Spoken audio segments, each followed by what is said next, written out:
जी अस्सलाम वालेकुम। 28 मई 1998 को जब पाकिस्तान ने एटमी धमाके किए, तो मैं निश्तर मेडिकल कॉलेज में स्टूडेंट था। हमने इस पर बहुत जश्न मनाया, बहुत खुशी महसूस की, बहुत फ़ख्र महसूस किया। फिर वक़्त के साथ-साथ सोच बदलती गई, यहाँ तक कि इस मुकाम पर आ गए कि पाकिस्तान को आगे लेकर जाने के लिए इकोनॉमी की ज़रूरत है।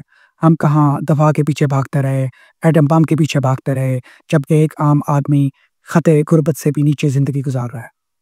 यहाँ तक कि मोदी ने झंझोड़ कर, गुस्सा दिलाकर, हमें हक़ीर समझकर, धमकियाँ देकर मुझ जैसे बंदे को भी ये सोचने पर मजबूर कर दिया कि पाकिस्तान को एटम बम की ज़रूरत थी। और आज इतने सालों के बाद दोबारा यौम तकबीर मनाते हुए बहुत ही फ़ख्र महसूस हो रहा है। आप सबको यौम तकबीर मुबारक हो। पाकिस्तान से जूते खाने के बाद मोदी का ये बयान आप सुन लें। रोटी खाओ वरना मेरी गोली तो है ही। ऐसा बयान कोई गली का टुच्चा भी नहीं देता।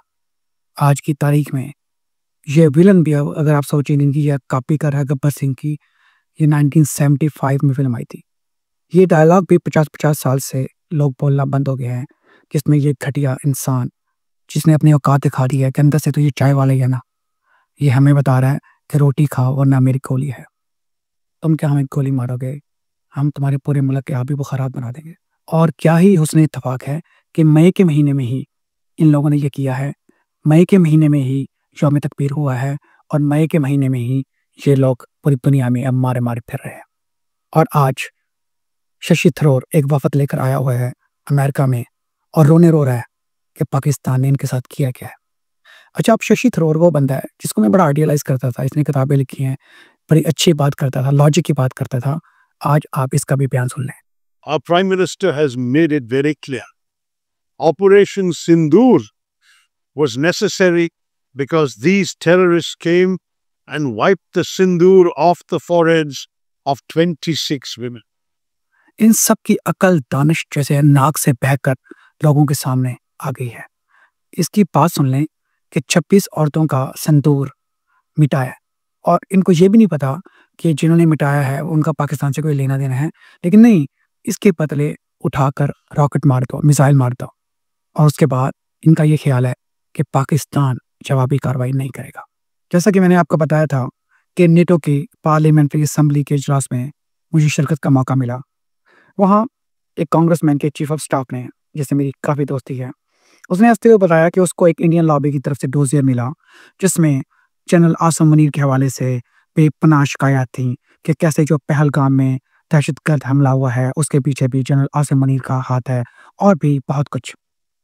और थोड़ी ही देर के बाद उसको एक बाईपार्टिसन लेटर मिला, जो कि कांग्रेसमैन जनरल बर्गमैन और कांग्रेसमैन स्टेटन की तरफ से था। और उस लेटर में भी जनरल आसिम मुनीर की ही शिकायत थी, उन्हीं के ऊपर सैंक्शन लगानी थी, उन्हीं के खिलाफ कार्रवाई करनी थी। तो उसको लगा कि ये दूसरा लेटर भी इंडियन लॉबी की तरफ से होगा, लेकिन उसको बाद में पता चला कि वो पाकिस्तानी अमेरिकन्स की तरफ से है। तो मेरे दोस्तों, आप ये सोचें कि जो काम इंडियन लॉबी करना चाह रही है, वही हमारे कुछ भटके हुए पाकिस्तानी अमेरिकन्स करना चाह रहे हैं, जिनमें 2-3 तो लालच की वजह से कर रहे हैं और बाकी उनके पीछे लगकर, जिनकी नीयत तो अच्छी है लेकिन वो उनके हाथों इस्तेमाल हो रहे हैं। इसके साथ-साथ सोशल मीडिया के ऊपर कुछ चीज़ें हैं जहाँ हम ऐसे मौक़ों पर भी सियासतदानों का मज़ाक उड़ाते हैं। तो आपको ये बात अच्छी लगे या बुरी लगे, ये एटम बम नवाज़ शरीफ के ज़माने में बना था। हमें पता है इसके बड़े दावेदार थे। गौहर अय्यूब के इंटरव्यूज़ देख लें, डॉक्टर अब्दुल कदीर के देख लें, परवेज़ मुशर्रफ के देख लें। लेकिन जो भी है, उस वक़्त चाहे बुज़दिल था नवाज़ शरीफ, डरपोक था, चाहे किसी के प्रेशर में आकर किया, लेकिन इसका क्रेडिट नवाज़ शरीफ को ही जाता है। इसी तरह आज ये जो जंग जीती है, इसका क्रेडिट शहबाज शरीफ को ही जाता है। मज़े की बात है, ये दोनों क्रेडिट इंडिया ने दिए हैं। अगर आप सोचें, अगर इंडिया 1998 में धमाके ना करता, भले कोई 2 के साल के बाद कर लेता, तो इसका क्रेडिट परवेज़ मुशर्रफ को जाता या शौकत अज़ीज़ को जाता या चौधरी शुजात हुसैन को जाता या वज़ीर आज़म जमाली को जाता। लेकिन नहीं, उन्होंने जब भी किया जब नवाज़ शरीफ वज़ीर आज़म था। इसी तरह इंडिया ने ये जो बुज़दिलाना हमला किया है, इस वक़्त शहबाज शरीफ वज़ीर आज़म है। अगर कोई 1.5 के साल पहले कर लेते तो ये क्रेडिट वज़ीर आज़म काकड़ को मिल जाता। तो आप ये कह सकते हैं कि इनको अल्लाह ताला ने ये इज़्ज़त दी है या फिर दूसरे नंबर पे इनको इंडिया ने ये इज़्ज़त दिलवाई है।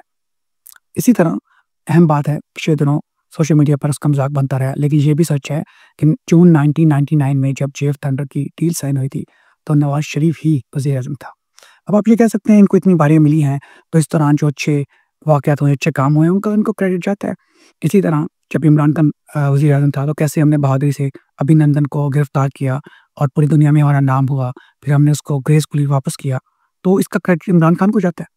जैसे आज के दौर में ना तो शहबाज़ शरीफ ने खुद राफ़ेल कराए हैं और ना ही उस वक़्त इमरान खान ने खुद कराए थे, लेकिन जो वज़ीर-ए-आज़म होता है उसको इसका क्रेडिट जाता है। तो मेरे दोस्तों, ये जंग अभी जारी है। इंडिया की इतनी औकात तो है नहीं कि हम उसे ज़ख्मी शेर कहें। हम उसको ये कह सकते हैं कि ये चोट खाया हुआ कुत्ता है, जो कहीं बैठकर भौंक रहा है और ये आपने इनकी भौंक तो देख ही ली है कि ये हमें बता रहे हैं कि आराम से रोटी खाओ वरना गोली खाओगे। तो तुम अपने लोगों की रोटी पूरी कर लो, यही बहुत है। तुम अपने किसानों को खुदकुशी से रोक लो, यही बहुत है। और तुम हमारी परवाह ना करो। वक़्त आएगा तो हम गोली खा भी लेंगे और हम तुम्हारा आबी बुखारा बना भी देंगे। पाकिस्तान ज़िंदाबाद।